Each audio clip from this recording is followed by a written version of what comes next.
حدیث هم از ابو هریره رضی الله عنه روایت کردن در زیر همین باب که پیامبر صلی الله علیه و سلم میگه یک افریتی از جن آمد شبانه تا اینکه نماز من را ویران کند.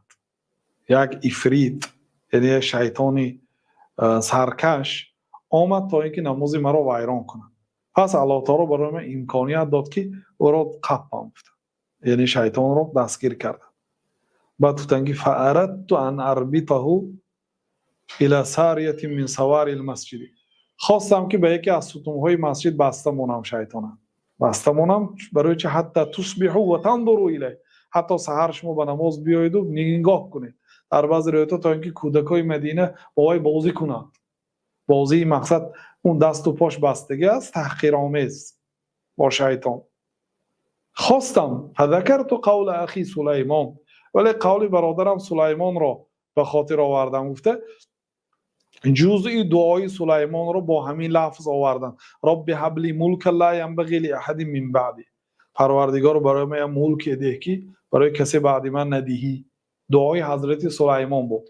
اصلش در سوره صاد آیت 35 است. قال رب اغفر لی و هب لی ملک لا ینبغی لاحد من بعدی، پروردگارا گناه مرا مغفرت کن. حضرت سلیمان دعا کردن گناه مرا مغفرت کن و برای من ملک ده که بعد من به کسی ندهی، برای من ملک ده که به دیگر کس ندهی. بنابراین از همه شخصی بای در دنیا حساب میشن، چون که وقتی که ملکه سبا من نزدشان برای دیدنشان آمد، کوچه ها رو چندین کیلومترها به جای اینکه اسفالت کنند از طلا کرده بودند، دیوال ها از طلا بود.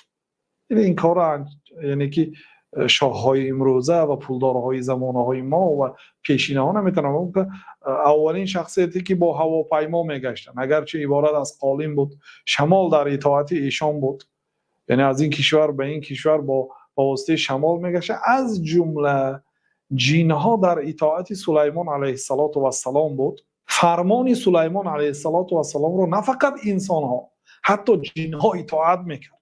علمنا منطق الطیر، ما زبان پرنده ها رو داده شدیم، با پرنده ها با حیوان ها سخن میکردن. سوره نمل خوانید، سوره مرچه ها آیه سلیمان علیه السلام ذکر شده. یعنی نعمتی داده شدن که کسی داده نشده است.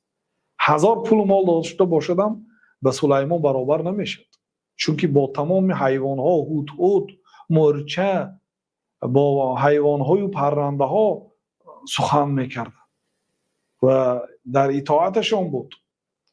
چخیلی که هوت خبر رو میبرد، مکتوبشان رو میبرد، خبری قوم رو برایشان می آورد.